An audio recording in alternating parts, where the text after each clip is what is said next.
So let's start our Thanksgiving off with a tall order. 1 Thessalonians 5, 16 to 18 says this, "Rejoice always, pray continually. Give thanks in all circumstances, for this is God's will for you in Christ Jesus." See, I told you. I'm starting off with a tough one. Because think about it, 2020, by most people's assessment, has been a pretty tough year, right? And yet, in this passage, the Apostle Paul tells us to rejoice always and to give thanks in all circumstances. How can he say that? And even more importantly, how can we do that? Well, a high school friend of mine posted a meme on Facebook today. It had Charlie Brown looking up to the sky with his little Charlie Brown Christmas tree in his hands.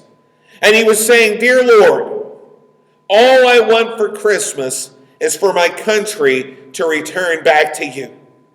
I get that sentiment. I've been praying for this nation to return back to the Lord too. But the thing I reminded my friend of is this.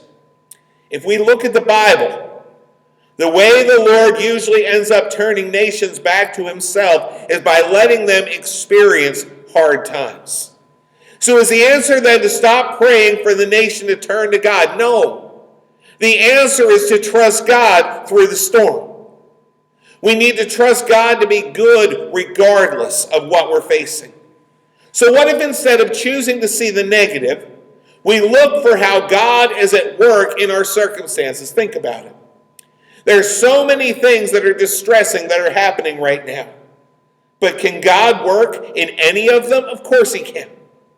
So instead of lamenting the problem, how about if we ask God how we, the church, can be at work in what he's doing?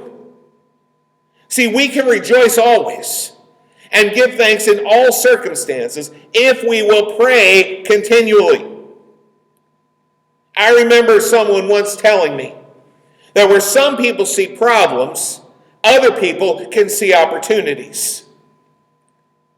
These things that we're passionate about, or maybe these things that we're passionately concerned about, they can become areas where we can be used by God to do great good. For example, suppose you're pro-life. That's been a big issue in the elections this year. What do you do if a person who appears to be anti-life wins the election? Well, we can protest and we can stomp around acting like there's no hope, or we can be a part of the solution. We can volunteer at a Christian pregnancy care center.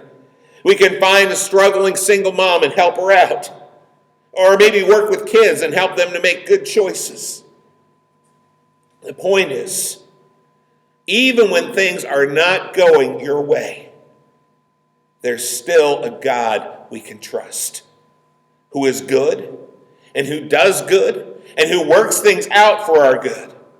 Because of that, we can be incredibly thankful. What it really takes is to change the way we think. In another of his writings, Paul, in Romans 12, reminds us, "Do not be conformed any longer to the pattern of this world, but be transformed by the renewing of your mind." What if we let God change the way we think? There's a second part to this. Right after telling us to rejoice always, pray continually, and give thanks in all circumstances, it says, "For this is God's will for you in Christ Jesus." God's will. That's that thing that we all want to know, right? What is God's will? Well, do you think it's God's will that we're grumbling and complaining and spreading negativity?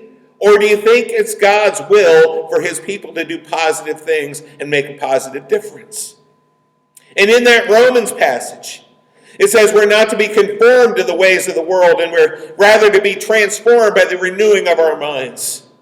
And if we will do that, we will be able to test and approve what God's will is. In other words, we'll be able to know God's will, his good, pleasing, and perfect will. God's will for us will be found when we allow him to change the way we think.